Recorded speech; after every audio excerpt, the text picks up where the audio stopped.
We are continuing on with The Only Road, Chapter 19.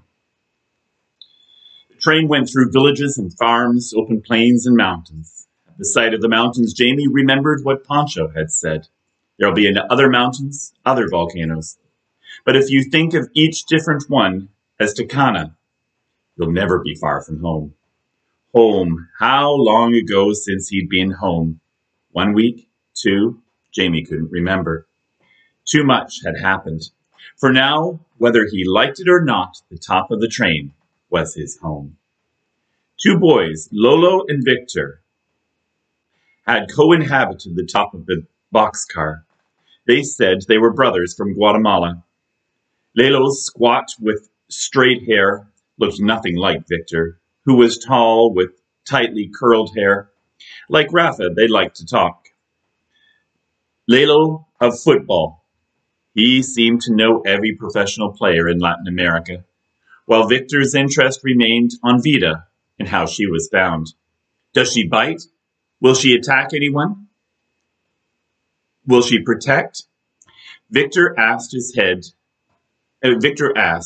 cradled in his arms as he looked up from his lying down position and winked at Angela, who returned his advance with a seething one of her own. She hasn't bitten anyone yet, Xavier said.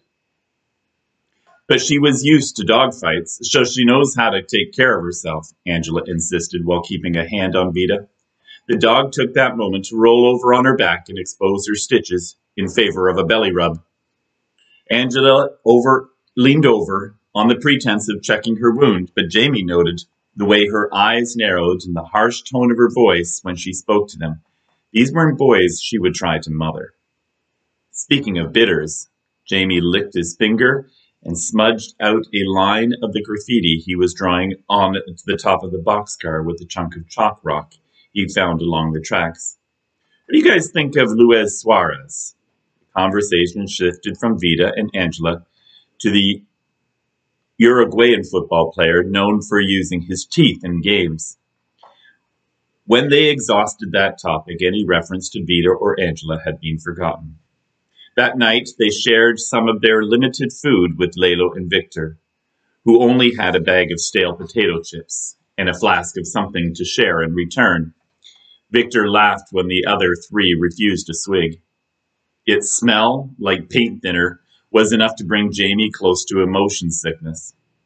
When the other boys fell asleep with loud snores, Jamie, Angela, and Xavier took turns keeping watch from their spot atop the flat boxcar. Xavier kept reminding them about the rules of riding the trains. Never let down your guard, never trust anyone, never look down while jumping from one car to another, never pee into the wind.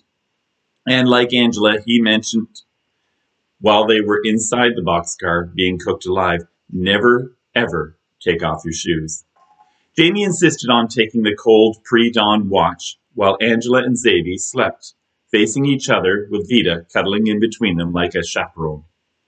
Lalo and Victor snored away, too drunk it seemed to notice anything. An hour before sunrise and the sky was just beginning to change colors. The night chill remained, giving the air a crisp, fresh smell with none of the train fumes that had lingered before. A perfect, peaceful time. If Megwell could see the same color display from heaven, Jamie knew he'd be impressed too. Jamie rolled onto his stomach and turned out the rumble of the train as he focused on the cows grazing with calves at their side. One little fellow couldn't have been more than a few hours old by the way his long legs went off in different directions as he tried to scramble away from the giant iron worm. The train passed the calf in seconds, but Jamie kept the memory in his mind. In his sketchbook, he drew the calf with awkward legs as he lopped back to his mama. So quiet, this was definitely the best time to sketch. Plus, the train moved slowly enough at the moment that the wind wasn't whipping the pages from his numb hands. He'd never seen so much open space, never properly seen the sunrise. If only he had his paints. If only he could freeze this moment forever. A huge yawn escaped his mouth. He stayed stretched out on his stomach over the boxcar, with his nose close to the pages. The The calf's eyes were tricky. Jamie hadn't seen them from his viewpoint above the pasture. He closed his own eyes for a second to think about it. He wanted curiosity and fear in the eyes, but couldn't remember the correct shape. Did cows have big circular type eyes, or were they more like sideways eggs? What if a cow laid eggs? Wouldn't it be fun to search for a vast ranch land for freshly laid cow eggs? Jamie! How could you? Jamie sat up with a jerk. The sun was fully up, and so were Angela and Xavier. He glanced at his drawing, where his cheek had smudged the calf so that it now looked like a blob of spaghetti legs. What happened? He asked. You fell asleep, genius. Angela looked like she was about to hit him, and now Lalo and Victor were gone, with our backpacks. Jamie got to his feet. The train was rocking back and forth, but he'd gotten used to the motion and could keep his balance. He looked up and down as if expecting the backpacks to have shifted to the side. But there was nothing on their boxcar except the three of them, a dog and his sketchbook pillow. The rest of the train stretched in both directions. Other people perched on many of the other cars, and some balanced on the hinges between the cars, ready for a quick getaway. It'd be near impossible to catch Lalo and Victor, if they were even still on the train. I didn't mean to. Jamie patted his pants pocket as if the backpacks had mysteriously shrunk, or somehow it was sticking to them. It was cold, and I just closed my eyes for a second. He searched the boxcar again. Sometimes things had a way of being invisible, even when they're right there in front of your eyes. His pencil had rolled over to the tip of the boxcar, but no bags. He pocketed the pencil before he lost that too. How could you be so stupid? Angela continued in a low, angry voice. The whole point of having someone keep watch was so that this wouldn't happen. Poncho warned us to be careful, trusting people. What if they had attacked us? Vita would have bitten them, he said in a soft, unconvincing voice. Last he remembered, the dog was lying sound asleep between Xavier and Angela. But he had also spent half a day with those boys, assumed, like he did, that they were trustworthy. I knew they couldn't be trusted as soon as I figured out they lied about being Guatemalan, Angela said. How did you know? Angela shook her head in anger. They kept calling us usted instead of vos. What a pain in the... She crossed her arms over her chest. She stood near the edge of the car with her back to him. Twice, Jamie caught the movement of her shoulders. What did you have in the bags besides food? Xavier asked in a voice that barely carried in the train's continual rumble. Angela turned to confront them as she used her fingers to count off the last remaining possessions: a clean shirt, a pair of socks, underwear, toothbrush, the cigarettes, a few pesos for emergency, and a picture of my brother. Xavier put his arm around Angela. They'd told him about Maguel. Jamie's bag had contained the same things except no pesos. He also had his pencil case with lead and colored pencils, a pencil sharpener, and a spare eraser. He had carried a family photo too, one taken before Tomas moved away.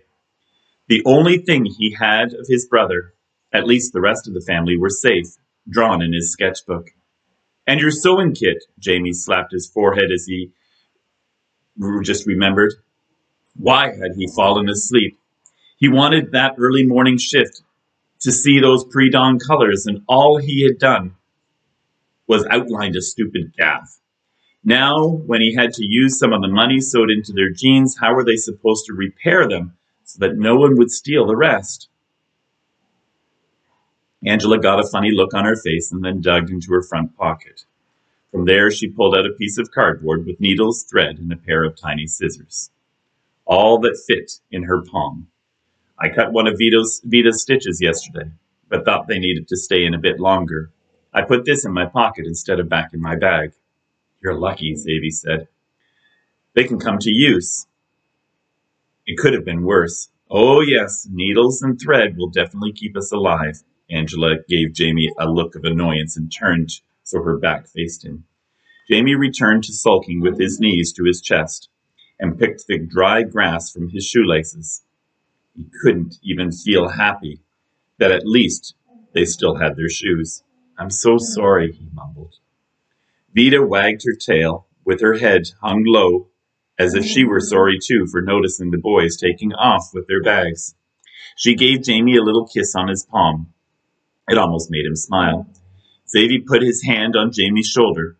"Don't beat yourself up about it. It could have happened to anyone. I fell asleep a few minutes during my shift too.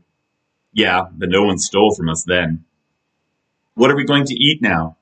Angela gestured at the arid vegetation.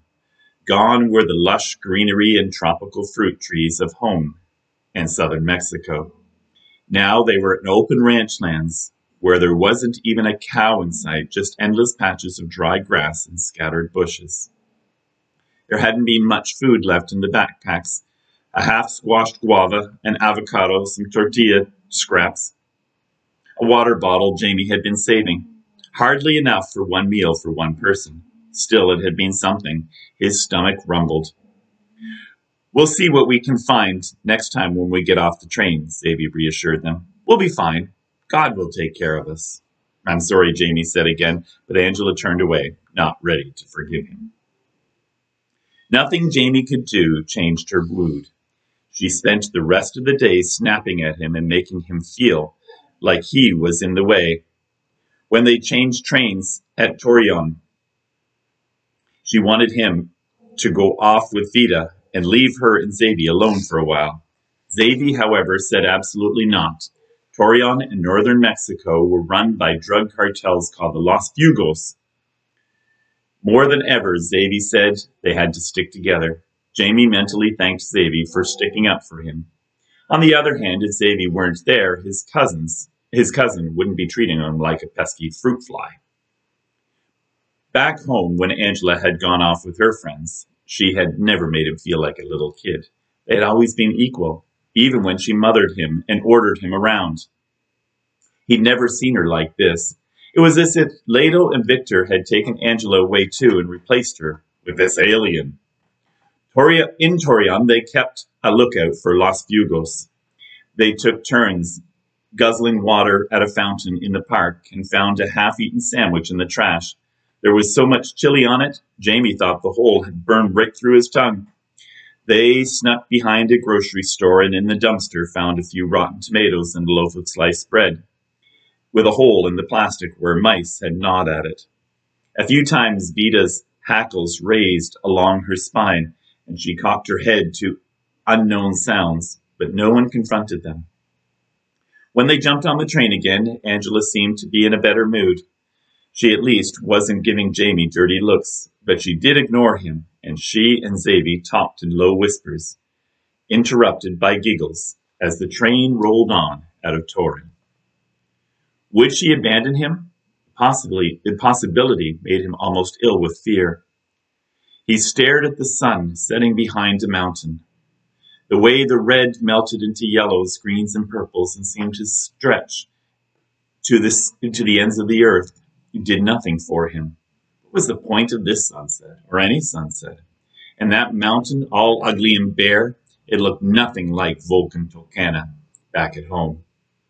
He only had one pencil left, but he didn't want to remember this moment, nor this desolate place where few things grew except prickly cactus and scraggly grass, where Angela could leave him at any moment. His skin burned hot and dry from spending all day in the scorching sun. He hated this train, hated this land, hated this trip. He wanted to go home, have a bath, eat everything in the house, and let his mama tuck him into his hammock outside. It'd be worth facing the Alphas if it meant being home. He buried his hands into Vida's fur and wished Angela would stop giggling. "Wake up," Angela cried. Jamie sat up in a jerk. Headlights from 2 trucks sliced into the dark night alongside the slow-moving train. A cry came from the front of the train and passed down the cars. Los Fugos! Los Fugos, who made the Alphas back home seem like annoying fleas. When they weren't trafficking drugs into the United States, they raided cities and trains demanding pay and killed whoever got in their way. It was said they etched marks on their arms to keep a tally of their murders. 4 figures scrambled up the ladders of the front car and screamed, and a cut screamed into the night. Get off, Xavier urged. He tucked Vida under his arm and pointed to the ladder with his free hand. Jump, free of the wheels. Jamie shoved his sketchbook into the front of his pants and patted his pocket to check the remaining pencil was still there. He hurried down the boxcar's ladder. The ground looked hard and far away from the last rung, but he didn't have a choice. Another scream pierced the night. Glints of metal shone from the men on top of the train like they were swinging swords or machetes. Jamie glanced up to make sure Angela was above him before flinging himself to the ground. He landed on his side and rolled until he came to a stop. His shoulder and his thigh hurt from the impact, but he didn't think any bones were broken. He looked up in time to see Angela land on the ground, and a second later, Xavier with Vida in his arm. Come on, let's go. Xavier dashed to Angela and helped her up while waving Jamie to run. Only a few trees were scattered across the dry land. The emptiness made it feel like they were the last people on earth. Nothing around them would offer protection. Run to the hill, Xavier yelled. In the moonlight, Jamie could just make out a dark looming shape in the distance. Bright lights from the third truck turned on directly in front of him. The contrast between the dark night seconds before and the spotlight was too much. He shielded his eyes and dodged to the side. The roar of the engine came from behind him. There's one of those guys over there. A voice cracked behind him. Let's see how fast that little turd can run.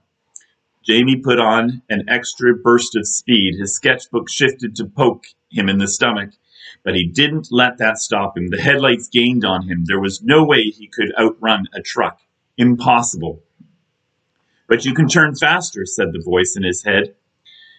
He could almost feel the heat from the engine when he darted to the right. He was so close to the car he felt a swish of air near his head, and he knew he'd come close to meeting a baseball bat or a machete. Behind him, the truck skidded and kicked up a cloud of dust as it tried to turn. Over there, to the left, the voice said again. In the moment without headlights glaring at him, Jamie noticed a hole in the ground just ahead. He ran with all his might, hoping the scant moonlight wasn't playing tricks on him, hoping the truck's headlights wouldn't spot him before he got there. The hole was small, probably made by a coyote or another small animal. Still, he kicked his legs to wiggle in deep inside, leaving only his shoulders and his head exposed. He hid his head under his arms, squeezed his eyes shut, and prayed.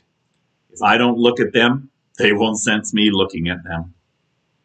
He repeated in his head, even though Miguel had teased him for being superstitious. That trick had worked surprisingly well. He was younger, playing hide-and-seek. Please, Miguel, help it work now. Even with his eyes squeezed tight, the change in darkness told him the headlights were passing over him, searching, seeking. He didn't move a hair, even with dust entering his nose. But then the truck roared off in a different direction. He blew the dirt out of his nose with a sneeze. It was impossible. The lights had been right on him. Had Miguel? But the thought left his mind as a scream forced him to open his eyes and lift his head. Angela, he called out, then stopped, fearing he'd given them both away. If those guys dared to lay one finger on her, he knew why everyone kept saying it wasn't safe for girls to make this journey. He knew why Joachim pretended to be a boy. He knew what they'd do to his cousin if they caught her. Angela! Better they'd get him hurt than her. He pushed against the dirt to free himself from his hiding place. The soft, sandy ground that had helped him fit into the small animal den crumbled and filled the gaps around him. The more he tried to get out, the more sand and dirt sifted in and more stuck he got. More screams came from different directions, followed by revving engines and laughter. Jamie tried to turn around in his trap. The headlights from the 3 trucks were fading away. In the distance, a steady beam of light kept moving toward the horizon. The train continued heading north without stopping. "Angela!" he called again. Nothing. The night became still, with only the chirp of insects. A partial moon and the stars gave off enough light to show the empty land. Everyone else who'd been on the train seemed to have disappeared, or worse. No, he couldn't be the last one left. No. "Don't do this to me, Magwell. I need you. I need her." He tried again to push himself out, carefully, slowly, but by twisting like a corkscrew, he was able to get some leverage until his whole chest lay flat on the ground. He extracted his legs and stood, his chest heaving to catch his breath. He brushed the dirt from his clothes. "Angela!" he called one more time. He tried to remember where they had last been together. Not too far from the railroad tracks, right before the truck lights turned on them and blinded them. That was where they had split up. But we're near the tracks. He had no way of knowing. Tire tracks lined the desert ground, but they were hard to see in the night, and it was impossible to tell which ones were coming and which ones were going. He turned in a slow circle, pretending he was Batman with night vision. It didn't work. He saw nothing but the dark shape of the large hill, or maybe it was a volcano like Tucana. That was it. Zadie had said to head there. That was where they'd been waiting for him. Jamie jogged toward the looming shape. A couple more times he called out Angela's name, but heard no reply. Maybe the wind was carrying his voice in a wrong direction. Maybe she was afraid one of the thugs was still around. Maybe she was still mad at him. He pushed that thought from his mind and kept jogging. No one was at the foothill or anywhere nearby. No Angela, no Zadie, no Vida. He sat on a rock and tucked his knees to his chest as he watched for anything that might be a shadow walking in his direction. He walked and searched. No one came. The temperature began to drop. During the day it had been a scorching hot time, his skin still pained with sunburn. Now the night chilled him to the bone. He pulled his shirt over his knees and he began to rock back and forth, to keep warm, to stay awake, to stop himself from crying. What if no one came? What if he never saw Angela again? What if he was all alone? What if all this, the lost bags, the lack of food, the lack of water, this whole trip, Magwell's death, was his fault?